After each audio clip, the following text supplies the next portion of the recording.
So guys, this is Rick. Now today, I'm going to be doing my episode 3 breakdown of the Book of Boba Fett, of the Book of Boba Fett for episode 3 that premiered on Disney Plus. Now before we get into today's video, guys, please subscribe to my channel. There's only 31% of you guys that have not subscribed to my channel. It'll be amazing if you guys did that, so please go and do that once you're down there, and don't forget to like on this video and hope you enjoy this video. So for the start of the video, I don't have the picture up here on my screen here, but on the start of the video, on the start of the episode, we see the dune seas of Tatooine, and then we see this black spider-like creature that has a brain in it. Now obviously that's two monks in the later times, and they transfer their brains into these spider-like things. And then after that we see this. We saw in the previous one there was this little monster type thing, and it gets birds or little flying things in the air and sucks it up, and so that's interesting. And that we saw in the previous one. And for our next thing. For the next one, we get the droid. Now the droid is busy telling Boba and Feng that these are the parts that Bib Fortuna covered when he was still ruling Jabba's palace. And obviously the episode of what today, and the episode is called the Streets of Mos Espa. And now, obviously, saying that there are different tribes that are split through it. That's why it was quite hard for Fortuna to actually find a way to actually get to it. And so that's interesting. And for our next part, the droid brings in this water moisture farmer. Now this water moisture farmer tells Boba and Feng that there is some scavengers that steal his water, and obviously he is selling the water, but there are people on the streets of Mos Espa that are stealing his water. Now obviously he says he will pay. I think he'll pay Boba, or Boba Fett will do something about that, and so obviously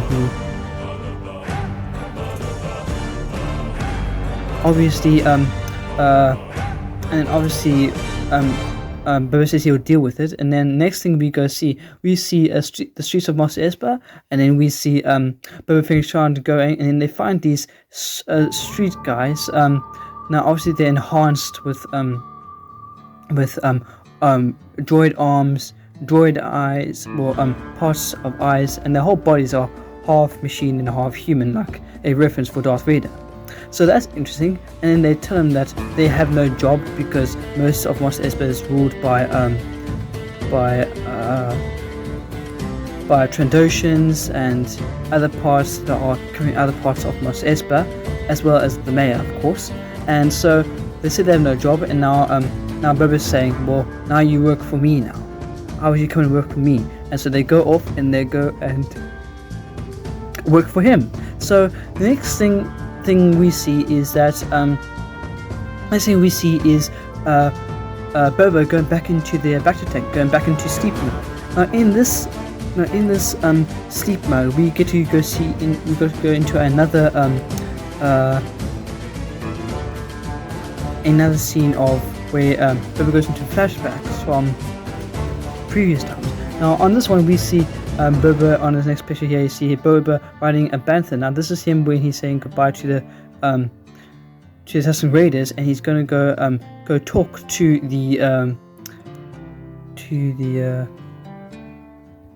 he's gonna go talk to the so I'm blanking out on the name now. Go talk to the syndicate, what's the name? You guys know, the Pike Syndicate. So he's gonna go talk to the Pike Syndicate boss, and so that's what he does. He goes on the bantha, and then on the way going into, I think it's part of Tatooine.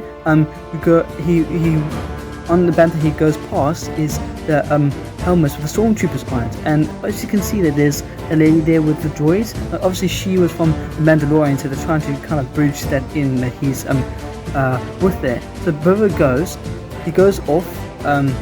Obviously you saw in the previous episode he got wrapped into his nice Tusken outfit, and so he goes there and then he tries to convince and talk to the boss of the Pikes, and he says that the Pike boss says that he can't pay for both sides to protect both sides because both sides are wanting to do it. And so obviously Boba says you deal with this some other time, so he leaves. And then when Boba gets back to the Tusken Raiders, a tragedy. This is one of the tragedies. The whole Tusken Raider village is obliterated, literally destroyed, kind of like Owen Bruce one in A New Hope. So that's very unfortunate, very sad. Everybody was sadly killed besides Boba, and so Boba goes on and he sees on the part of the destruction, he sees on one of the tents there's a signal of the two L's, different side L's. Now obviously that is referencing to those raiders, those I can't remember their names, those I think they're kind of Quatinian raiders, and those guys who got the bucks. So they kind of got Boba back for that by destroying that. So Boba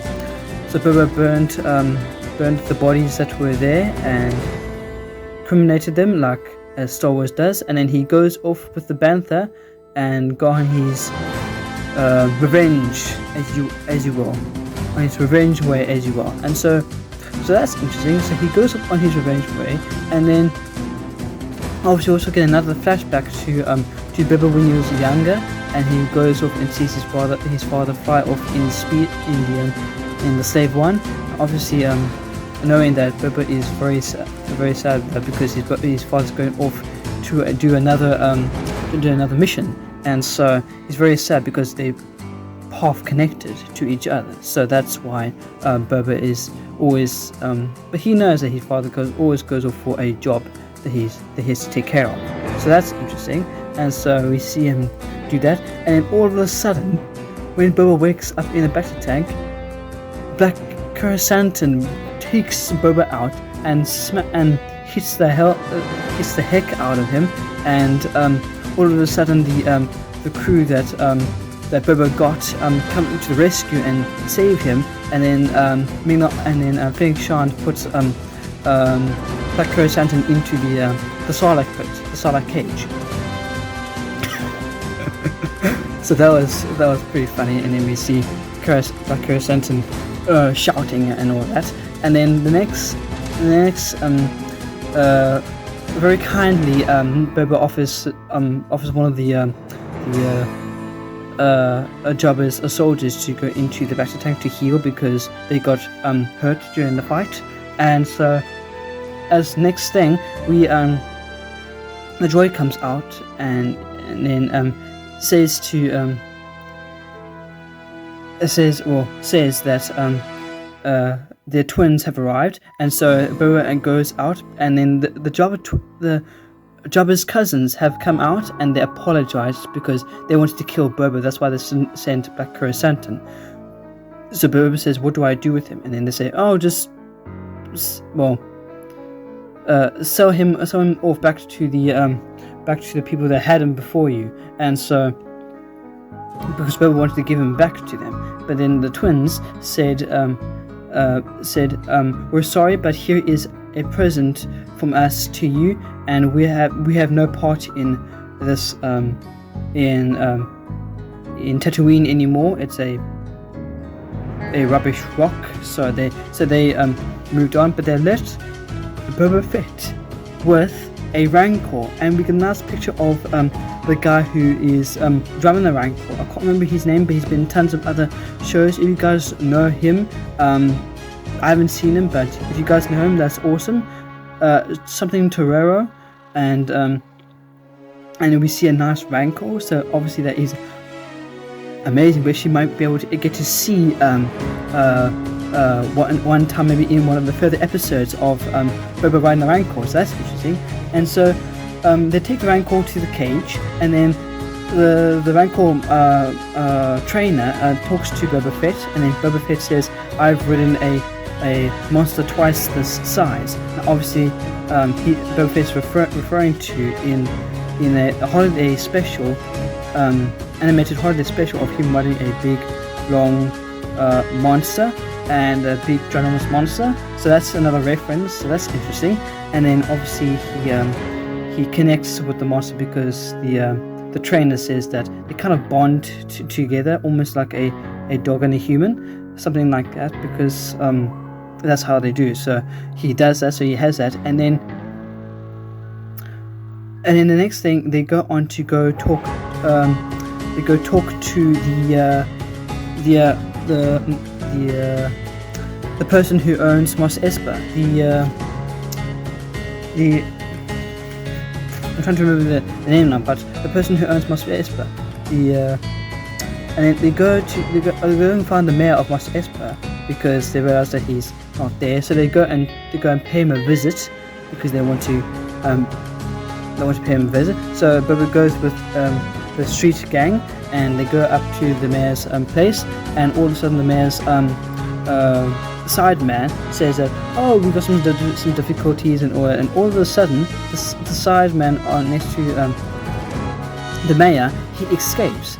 He basically locks the door, gets out, and goes into a speeder, and then there's a whole big speeder chase where he's riding in his speeder, and then the rest of the street biker gang go after him, and they smash into piles of stuff, and then they crash all of a sudden. Boba Fett comes down in his jetpack, and then the guy says, the mayor has now shaken hands with the Pike Syndicate. So now the mayor is working with the Pike Syndicate. Now, and then all of a sudden, we see the Pike Syndicate ship coming in, and then we see the Pikes coming out, like they're menacing walking. So that's a big something very big is going to happen, and so that's interesting. And then the guy reports back to Boba Fett and Fennec, and he says there's quite a lot of them, and then she says they're going to war, and Boba says at the end, then we'll be ready for them. Now that's the episode breakdown for you guys for episode 3. Now what I think is this is definitely an amazing part of the show. We just started getting into the nice tasters. Tomorrow Morrison and Meanwhile Wednesdays, there are big more things coming in, colorful characters which could refer to maybe Mace Windu, who knows. This might also be for Kira as well, for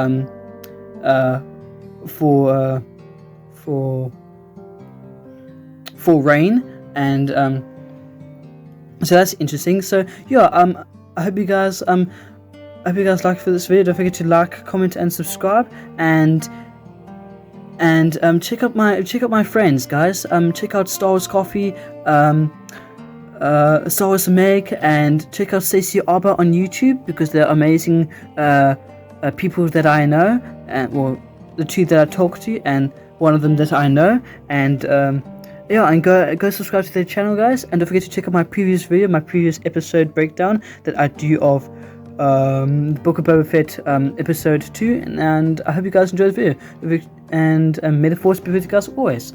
And don't forget that, guys, there might be also some more videos coming as well in the next round. I'll try to get them out to you guys as soon as possible, so be on the lookout for that. May the force be with you guys always. Bye bye, guys.